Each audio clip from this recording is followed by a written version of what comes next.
ఓ భక్తుడు అంటాడు, put God first, you never be last. నిజమే. పరిశుద్ధ గ్రంథమైన బైబిల్లో అనేక మంది సూర్యుడు ఉదయించక మునిపే పడకల మీద నుంచి లేచి వేకువజామున ప్రార్థన చేసి చరిత్రను మార్చే చరిత్రకారులుగా మారిపోయారు. దైవజనుడైన మోషే వేకువజామున లేచి ప్రార్థించేవాడు. 430 సంవత్సరాల ఇశ్రాయేలీల చరిత్రలో ఏ ఇశ్రాయేలుడు చేయలేని ఒక సాహసోపేతమైన కార్యం మోషే చేయటానికి కారణం ఏంటో తెలుసా? వేకువజాము ప్రార్థన. వారసత్వంగా పొందుకున్నాడు మోషే దగ్గర నుంచి నాయకత్వం. యెహోషువ కృప ఏంటో తెలుసా? తన గురువు గారు లాగే వేకువనే లేచి ప్రార్థించేవాడు.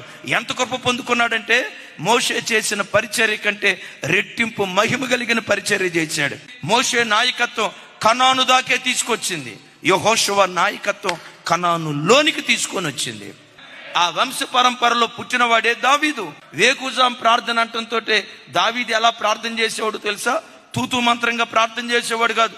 ప్రతిరోజు అరుణోదయ దినాన్ని లేచి ప్రార్థించేటప్పుడు సితారా తీసుకొని సితారా కొడతా, వాయిద్యం వాయిస్తా, పాట పాడుతూ ఉండేవాడు. చరిత్ర మార్చే చరిత్రకారుడిగా మార్చబడ్డాడు. హిజ్కియా వేకువజామున లేచేవాడు. యెహోషాపాతు వేకువజామున లేచేవాడు. వీటన్నిటికి మించి మన ఆరాధ్య దైవం, మన గురువు, మన నాయకుడు, మన మార్గదర్శి యేసుక్రీస్తు వారు ఇంకనూ చీకటి ఉండగానే పెందల కడనే లేచి ఒలీవ కొండకు వెళ్ళి ఏకాంతంగా ప్రార్థన చేశాడు. చరిత్ర తిరగరాసిన చరిత్రకారుడిగా ప్రభు మారిపోయాడు.